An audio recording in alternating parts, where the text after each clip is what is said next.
ভাই আমার গাড়ির 12টা বেজে গেছে, বিশ্বাস হচ্ছে না, তোমরা নিজেরাই দেখো।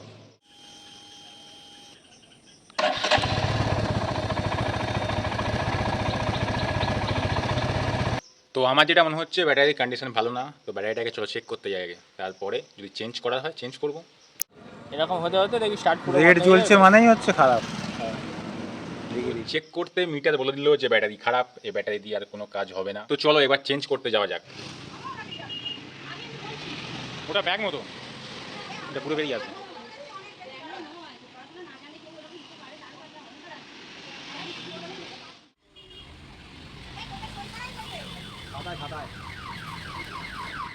তো ফাইনালি ব্যাটারি চেঞ্জ হয়ে বাড়ি চলে এসছে গাড়ি।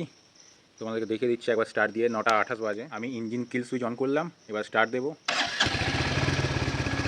কোনো প্রবলেম নেই। তো ভিডিওটা ভালো লাগলে অবশ্যই একটা লাইক করে দাও বন্ধুরা।